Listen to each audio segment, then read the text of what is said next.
noite, me chamo Mike, sou do Ministério Guerreiros pela Noiva e estou gravando esse vídeo para compartilhar com você de uma palavra que o Senhor tem me incomodado acerca do Evangelho de Cristo, acerca da vida de Deus, acerca da vida de um modo geral. E o texto que eu queria ler para você é o texto escrito pelo apóstolo Paulo na carta aos Romanos, no capítulo 1, no versículo de número 16, que diz assim: pois não me envergonho do Evangelho, porque é o poder de Deus para a salvação de todo aquele que crê, primeiro do judeu e também do grego, visto que a justiça de Deus se revela no Evangelho, de fé em fé, como está escrito: o justo viverá por fé. Nós estamos num tempo na nossa sociedade, no mundo em geral, onde a igreja evangélica brasileira tem crescido muito no nosso país. E nós temos visto o número de evangélicos, pessoas que creem no Evangelho e se dizem adeptos da religião evangélica. Esse número tem aumentado gradativamente ano após ano. E isso tem sido um fato incontestável. Sendo que nós temos visto que, a despeito desse número, desse dado, desta estatística brasileira com relação ao crescimento do número de cristãos, de evangélicos no Brasil, nós temos visto que entre nós evangélicos existe algumas situações teológicas, algumas situações doutrinárias que divergem muito e dividem muito os evangélicos, né? E nós temos visto muitas discussões sendo levantadas em torno de doutrinas, em torno de entendimentos acerca da fé, acerca da Bíblia Sagrada, e também nós temos visto algumas deturpações e algumas situações que lideranças evangélicas têm protagonizado, que causam divergências, causam um certo tipo de desconforto na igreja em geral, na liderança da igreja em geral, pessoas que pensam acerca da Bíblia, entendem a Bíblia. E nós temos visto que estas questões todas têm servido como uma espécie de entretenimento negativo da religião evangélica. E isso tem tirado o foco daquilo que realmente é a mensagem do Evangelho, do qual todo evangélico deveria pregar, viver e compartilhar, ensinar aos outros. A mensagem está aqui nesse versículo que nós lemos. O Evangelho de Cristo é o poder de Deus para salvar. É a ação de Deus reconciliadora. É a manifestação plena da vontade de Deus em salvar e remir o homem, libertar o homem de si mesmo, dar a ele uma vida nova. E essa vida nova, ela é compartilhada a todo aquele que crê, a todo aquele que recebe por fé. E esta fé, em Efésios 2, capítulo 2, versículo 8, essa fé, a Bíblia diz que é o veículo da salvação. A salvação é pela graça por meio da fé. E essa fé não vem de nós. Ela é dom de Deus. Deus encomendou tudo para nós. Deus preparou tudo desde a eternidade, né? Antes que houvesse luz, antes que o mundo existisse, já existia a redenção. Apocalipse 13:8 diz que aqueles que não estão com o livro escrito, não estão com os nomes escritos no livro da vida do Cordeiro, que foi morto desde a fundação do mundo. O propósito de Deus em salvar precede o propósito de Deus em criar. Você não é fruto do acaso, eu não sou fruto do acaso, o ser humano não é fruto do acaso. O ser humano foi criado dentro de um propósito perfeito de Deus. E o fato de Deus querer salvar não dá a nós o entendimento de que Ele salva deliberadamente qualquer um. Não, Ele salva aquele que crê. Ele salva aquele que recebe o Evangelho. E nós temos visto que um grande problema na igreja evangélica brasileira hoje é entender o Evangelho e pregar esse Evangelho verdadeiro. O Evangelho verdadeiro não prega placas de denominações, não anuncia lugares para se ir, para se estar. Não, o Evangelho anuncia o poder de Deus, o governo de Deus, o senhorio de Deus em Cristo, a ação de Deus reconciliadora, transformadora. Não existe evangelho sem cruz. Não existe também evangelho sem morte. Esse evangelho que nós temos ouvido, esse evangelho mercadológico, midiático, esse evangelho que tem sido anunciado na televisão, não é exatamente o evangelho de Cristo, no sentido de que as pessoas estão pregando um evangelho na televisão que colocam um foco em coisas, colocam um foco em prosperidade material, financeira, colocam um foco no ser humano. Eu quero dizer para você que você não está no foco, você não é o foco, você não está no centro. Quem está no centro da Bíblia, das Escrituras, do propósito de Deus é Jesus Cristo. E Ele vem para colocar você nele. Ele é o centro. E você estando em Jesus, você está no centro da vontade de Deus, no centro do querer de Deus. O centro do querer de Deus está em Jesus, aquele que se manifestou em carne e cumpriu e fez a vontade plena do Pai. Jesus é o centro da vida, é o centro da existência, é o centro da Bíblia, é o centro de todas as coisas. Nele tudo foi criado. Ele é antes de tudo ter sido criado e vir a existir.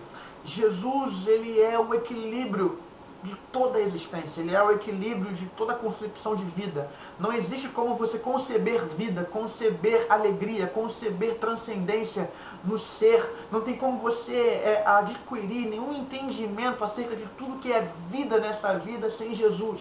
A Bíblia fala que no princípio era o Verbo estava com Deus, o Verbo era Deus.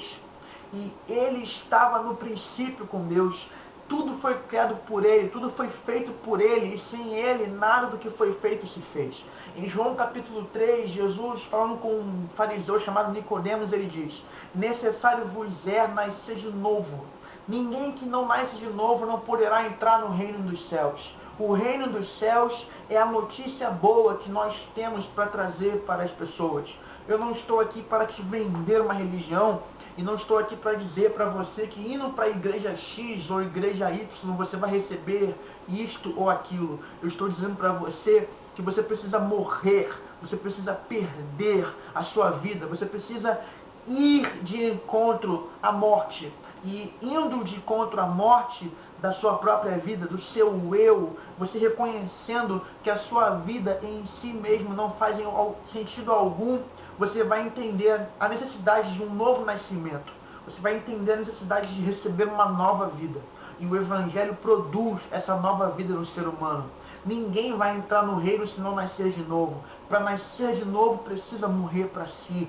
Nós não podemos aceitar no nosso meio cristão evangélicos e protestantes e cristãos que se dizem cristãos e que não abandonam o pecado, não abandonam a vida de promiscuidade, não lutam contra si mesmos, não frutificam no Espírito Santo, não produzem a vida de Deus em si, não morrem todos os dias para si mesmo. Pessoas que se entregam ao ciúme, pessoas que se entregam à lascívia, que se entregam à malignidade da língua afiada contra o outro, pessoas que não se entregam a uma vida de humildade ao ponto de perdoar a todos e pedir perdão se for necessário. pessoas que não se entregam a Deus de tal forma que não se permitem ter seus temperamentos transformados e moldados e alinhados, equilibrados conforme a vontade da palavra de Deus. Não podemos aceitar na comunidade da fé pessoas que se entregam a um sentimento nocivo de autocomiseração, pessoas que querem estar no centro, querem aparecer, pessoas que querem a bajulação dos outros, a aceitação dos outros, o reconhecimento do próximo. Nós não podemos viver e conviver enquanto igreja, enquanto cristãos, com pessoas que não abrem mão de si, morrem para si mesmos, para viver para Deus, para viver para a glória de Deus, para andar em Cristo, para receber do Espírito orientação, vida, fôlego de vida. Nós não podemos mais aceitar que esse evangelho mercadológico tome todo o espaço de divulgação, de comunicação, da internet, da televisão, dos meios de comunicação social. Nós não podemos aceitar mais que esse evangelho vituperado, maldito, esse evangelho da teologia, da prosperidade, que faz a pessoa colocar um rei na barriga e, espiritualmente falando, viver dentro de uma espiritualidade morta, vã, uma espiritualidade vazia, fútil, uma religiosidade que vai produzindo na alma dessa pessoa um sentimento de rebelião contra a vida, rebelião contra os princípios do Evangelho. Nós não podemos mais aceitar. E a forma de nós demonstrarmos que não aceitamos isso é protestando. E eu protesto nessa hora pela palavra, pelo Evangelho, para que somente o Evangelho puro e simples seja anunciado em todos os lugares, para todos os homens. E você morrendo para si mesmo, você poderá viver em Deus. Você entregando tudo que é concernente ao teu ser, entregando para Ele, dizendo: eu reconheço o meu pecado, reconheço que sou pecador, reconheço que nada sou, tudo que eu sei é que eu nada sei e que nada sou. Quando você tem essa atitude perante a palavra de Deus, perante a vida, perante o Senhor que é juiz de todos os homens, de tudo e de todos, você está no caminho da salvação, está no caminho do perdão. E esse caminho é percorrido pelo arrependimento. Esse caminho ele é percorrido por uma vida que se entrega, uma vida que se doa para Deus, que reconhece que Ele é a vida e que você está na morte, reconhece que a lei dele produz vida, mas os teus entendimentos, as tuas opiniões, os teus conceitos vão te matar e são mortes na sua vida. Quando você vive essa vida nesse sentido, nessa trajetória, nessa vereda, você está no caminho da graça. E na graça, a graça é chão, a graça ela é o que dá sentido para tudo que se vê, tudo que se faz, tudo que se ouve, tudo que se fala, tudo que se é. A graça é o chão da vida. A graça é a razão de estarmos aqui agora falando. E é tudo pela graça. Essa palavra que você está escutando agora dos meus lábios é graça de Deus na sua vida. E essa graça, ela vai te conduzir no Evangelho para viver conforme Jesus é. Viver como Ele viveu e como Ele hoje vive, porque Ele está vivo. Entenda uma coisa, nós precisamos viver o Evangelho puro e simples. Nós precisamos viver dentro desse poder. Nós precisamos entender e reconhecer o senhorio de Cristo. Cristo precisa reinar em nós, na nossa palavra, nas nossas pregações, sermões, nos nossos evangelismos, em tudo que nós fazemos e somos. Cristo precisa reinar. Ele é o Senhor. Somente Ele é o Senhor. Somente Ele é digno de receber a glória. Então que nessa hora, nesse momento, você possa entregar tudo para Ele. Que você possa reconhecer o seu pecado. Reconhecer quem você é e quem Ele é. E mais do que isso, se submeta ao governo de Cristo. Obedeça ao Evangelho. Cumpra a palavra de Deus na sua vida. Não viva para si. Não viva para os teus caprichos, as tuas vontades. Viva para a glória de Deus. Entregue tudo para Deus. Viva conforme Jesus viveu. O teu modelo de ser é Jesus. O teu modelo de vida é Jesus. Que Ele possa ser, sim, a tua luz. Que Ele possa ser o teu baluarte. Que Ele possa ser a tua canção. Que Ele possa ser a razão da tua existência. Não permita que nada fuja da centralidade da vida de Jesus. que tudo que você faz, tudo que você diz, tudo que você produz na vida seja para Ele, para a glória dEle. Façamos todas as coisas, quer por palavras ou por obras, em nome de Jesus, dando graças a Deus Pai. Que esta seja a tua motivação de vida, que esta seja a tua mensagem vivida, proclamada com as atitudes da sua vida. Que você realmente se entregue ao Evangelho. Essa é a minha oração, é a oração que o Ministério Guerreiros pela Noiva faz por toda a igreja no Brasil. Nós clamamos para que haja um avivamento, um quebrantamento em toda a igreja. Que ela se volte para cá, que ela se volte para as Escrituras, volte para Ele. Ele é o centro. Ninguém mais pode colocar o pé no lugar que é somente de Jesus. A Ele toda a glória. Por Ele, dele, por Ele. E para Ele são todas as coisas. Glória, pois, a Jesus eternamente.